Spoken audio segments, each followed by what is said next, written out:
والذاريات ذروا فالحاملات وقرا فالجاريات يسرا فالمقسمات أمرا إنما توعدون لصادق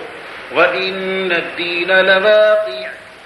والسماء ذات الحبك إنكم لفي قول مختلف يؤفك عنه من أفك قتل الخراصون الذين هم في غمرة ساهون يسألون أيان يوم الدين يوم هم على النار يفتنون ذوقوا فتنتكم هذا الذي كنتم به تستعجلون إن المتقين في جنات وعيون آخذين ما آتاهم ربهم إنهم كانوا قبل ذلك محسنين كانوا قليلا من الليل ما يهجعون وبالأسحار هم يستغفرون وفي أموالهم حق للسائل والمحروم وفي الأرض آيات للموقنين وفي أنفسكم أفلا تبصرون وفي السماء رزقكم وما توعدون فورب السماء والأرض إنه لحق مثل ما أنكم تنطقون هل أتاك حديث ضيف إبراهيم المكرمين إذ دخلوا عليه فقالوا سلاما قال سلام قوم منكرون فراغ إلى أهله فجاء بعجل سمين فقربه إليهم قال ألا تأكلون فأوجس منهم خيفة قالوا لا تخف وبشروه بغلام عليم فأقبلت امرأته في صرة فصكت وجهها وقالت عجوز عقيم قالوا كذلك قال ربك إنه هو الحكيم العليم قال فما خطبكم أيها المرسلون قالوا إنا أرسلنا إلى قوم مجرمين لنرسل عليهم حجارة من طين مسومة عند ربك للمسرفين فأخرجنا من كان فيها من المؤمنين فما وجدنا فيها غير بيت من المسلمين وتركنا فيها آية للذين يخافون العذاب الأليم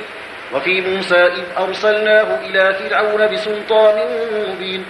فتولى بركنه وقال ساحر أو مجنون فأخذناه وجنوده فنبذناهم في اليم وهو مليم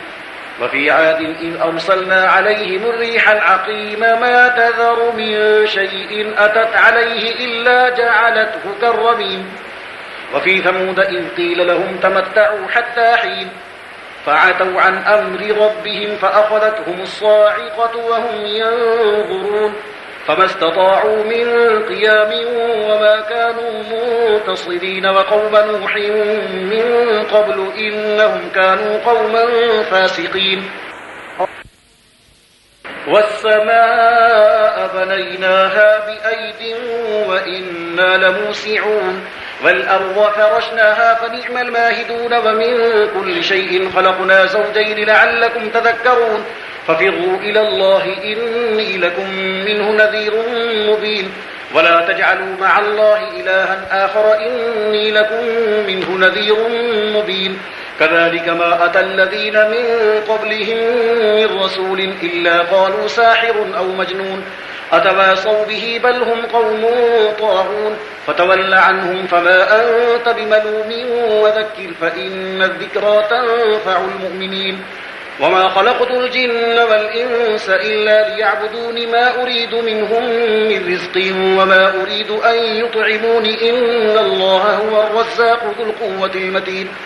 فإن للذين ظلموا ذنوبا مثل ذنوب أصحابهم فلا يستعجلون فويل للذين كفروا من يومهم الذي يوعدون